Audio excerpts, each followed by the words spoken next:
Are you looking to move to Australia, but you want to know what jobs are in demand? Today, I'm going to tell you the top 20 jobs in Australia from most recent reports. And that is what is highly sought after in Australia right now. This information is super juicy because it's going to help you give the best tips on which skills are in demand or which pathway to get your qualifications and work experience. I'm even going to share with you what the average income is for these jobs. Australia is the land of opportunity for skilled overseas workers. Got a strong economy, shortage of labour. It's never been a better time to consider coming to Australia. I'm going to highlight those top 20 occupations and give you some of the information on the next steps so you can get those qualifications assessed and start preparing for a visa. Let me help you map out a successful migration pathway to Australia.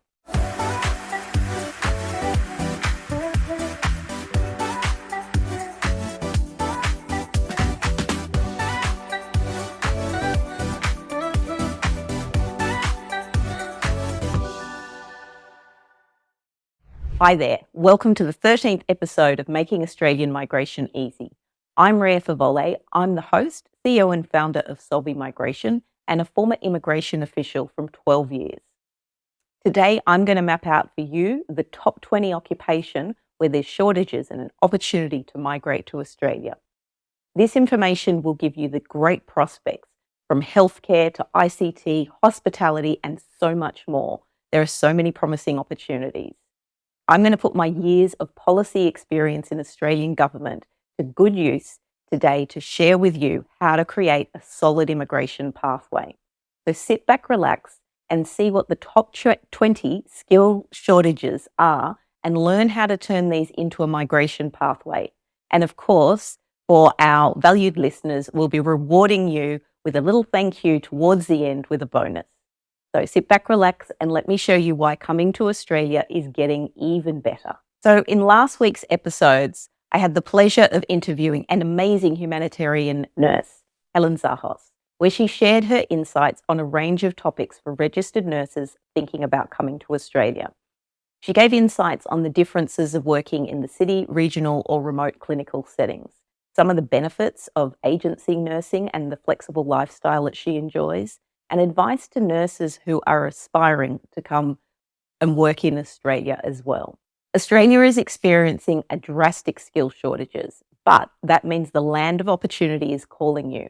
If you're thinking about making Australia your permanent home, today I'm going to share with you the top 20 positions that will help you secure a migration pathway. I'm also going to give you tips on what the salaries are for those occupations as well, so you can really understand the benefits, how to get skills assessed for your migration pathway, as well as what the different types of visas are that you can look to. So let's dive right in and go through the list of those top 20 skill shortages in Australia. And I'll also give you the average salaries, noting they are average.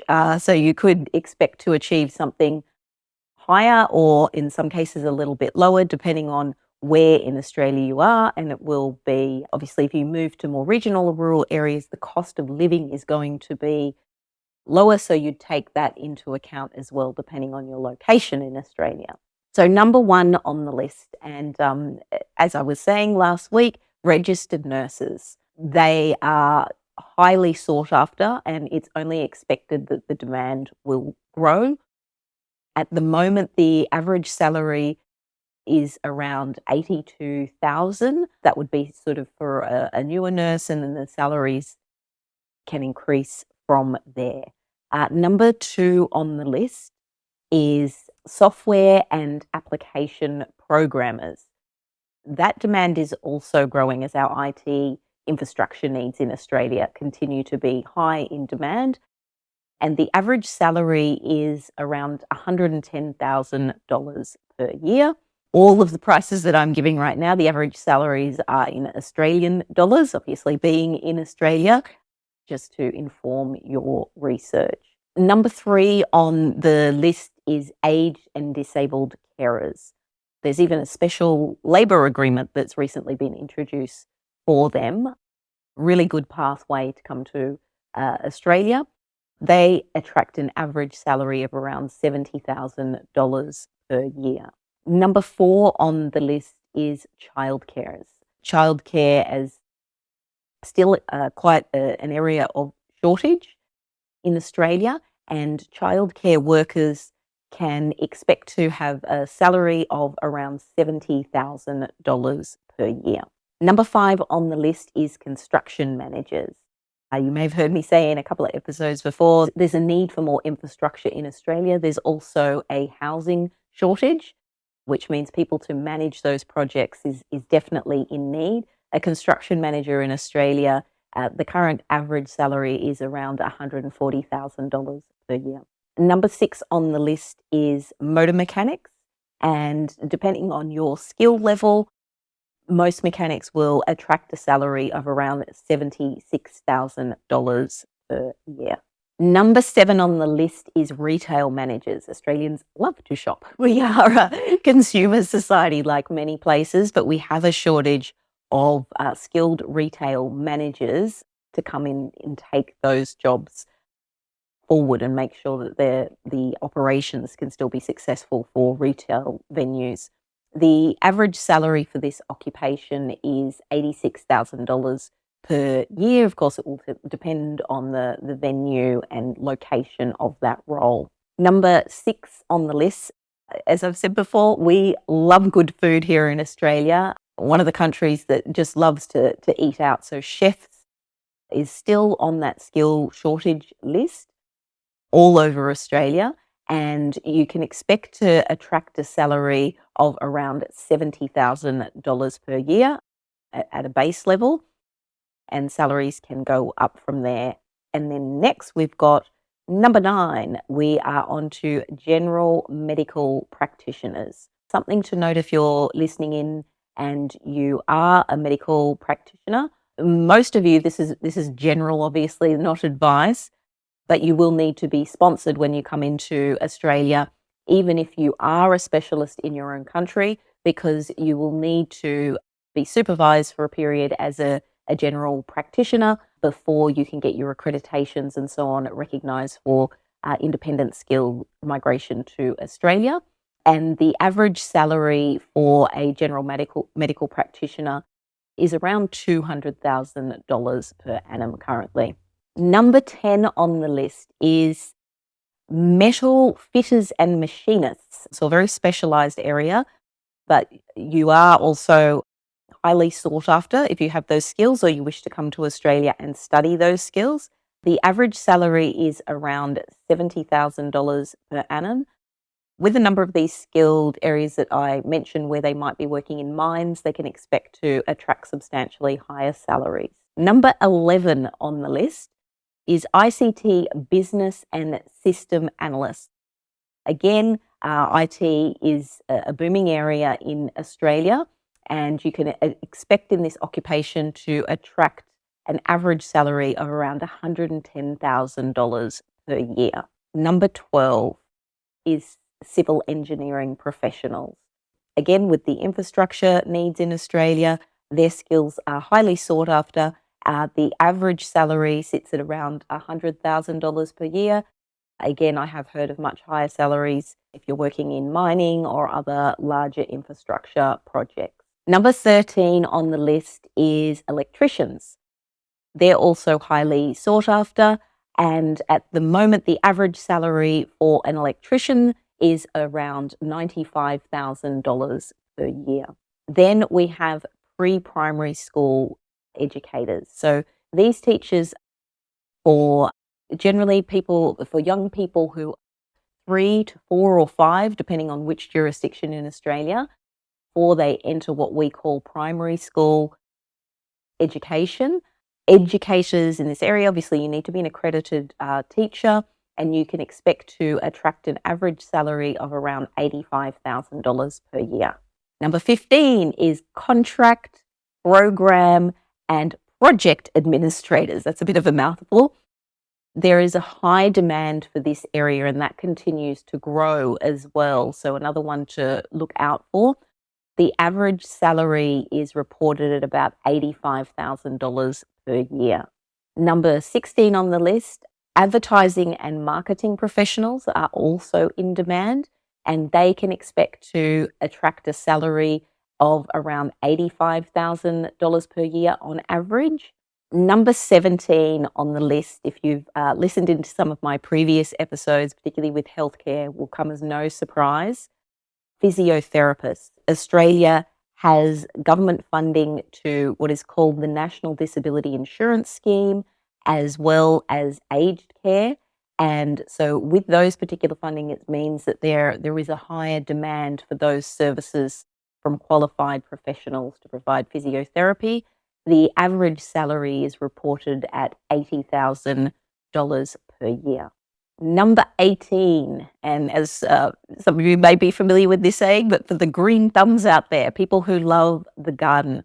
So gardeners are actually in a shortage in Australia, so you'd need to be properly qualified to work in this area.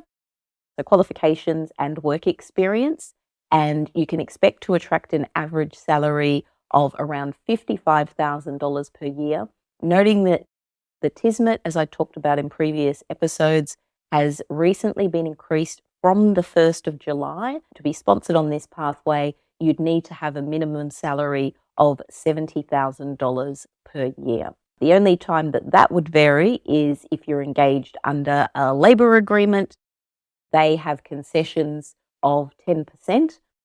They do tend to be in those regional areas, or they are in those regional rural areas in Australia, though, so a much lower cost of living. So still a very generous salary for the role and lifestyle that you will attract. 19 is mining engineers. Australia does still have a number of active mines. They are a large part of our resource economy in Australia. And so professionals who are mining engineers currently will attract an average salary of around $140,000 per annum. And number 20 on the list of the top 20 skills shortages in Australia, again, ICT related. So it's database and systems administrators or ICT security specialists. They can expect to attract an average salary of around $115,000 per year. I hope that that's been useful to let you know, I guess, when you're thinking about different pathways and how you can build a secure pathway, those are currently the top 20.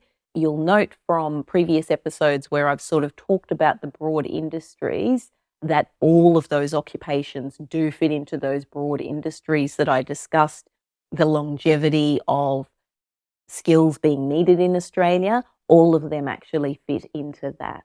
So topic 2, and I have talked about this in previous episodes, so I will go over it for those who are listening for the first time, and this is around getting your skills assessed. You need to make sure that you have the requisite licensing or registration, and if you're looking at the state nominated visas, it's going to be mandatory to have a skills assessment. Most occupations will require it, even if you're sponsored by an employer. You will also need to make sure that you have the required English levels. And so that means getting a proper test that is approved by the Department of Home Affairs in Australia. I will pop a link in so you understand what those tests look like. Don't make the mistake of doing an online test. It must be one that you go in and you supervise for that exam. And there are different English level requirements tied to the occupation. So that will be something important to research once you've identified, okay, is my occupation on the skills list? You'll then need to establish what the English level is required and make sure that you've had your English skills tested at that level, unless you have an exempt passport. And the skills assessment, again, I will pop in the links. There are 42 different skills assessing authorities. And depending on which occupation you are doing will depend on which authorities are the appropriate ones to assess your skills for immigration purposes. So it will be important you'll be needing to pull together all of your credentials and work experience to show that you actually meet the skills requirement of the occupation that you're hoping to get a visa for. And if you don't yet have those skills, but you're really interested in coming and migrating to Australia, there are great study opportunities here. And SOLVi Migration is proud to have a number of partnerships with organisations that deliver exceptional training in these areas. And I look forward to having some of them as guests on this podcast in the future. So do listen up. Again, some people may have recently finished their studies in Australia, so you may need to look to the subclass 485 temporary graduate visa or potentially the 407 visa, simply to get the work experience that you're required to get so you can get a positive skills assessment and ensure that you have a clear migration pathway to your occupation. Last but not least, okay, so now you've understood what those top 20 occupations are, and maybe you've gone, yes, that's me, or that's what I'm going to do. I understand I need to get my skills assessed, but what kind of visas are going to be available? So there are a number of different visas, and some of them you might need to take a couple before you get to your goal. So there may be 2 that you need to take. As I mentioned previously, you may need a training visa or graduate visa if you've studied here. Or you may come here and you're sponsored by an employer on something such as the subclass 482 or the subclass 494, which is for regional areas. And they are a temporary skilled visa, so valid for a number of years. The great news is by the end of this year, all of them will have permanent residency pathways. So after it's around 2 to 3 years, and these rules are changing at the moment, so I'll keep my guidance loose on this. You can then independently apply for a migration to Australia, so your permanent residency on the subclass 191. There is also nomination programs, which a lot of people are interested in. They are either with a state, so that's a jurisdiction, a state or territory in Australia, or there's the skilled independent program. To get those, you need to have had, all of you will need to have had your skills assessed, and then you will need to check whether or not the occupation that you've had your skills assessed for is on the list for potential nomination. Each state in Australia runs its own state nomination program or state or territory, and they run them on a program year. That means it starts from 1 July each year through to 30th of June the next year, and they will advise which particular occupations they are inviting for visas. Some will be for a provisional visa, which is the subclass 491, which is for 5 years, but after 3 years, you can apply for your permanent residency. Others, it's the subclass 190, which is permanent residency immediately.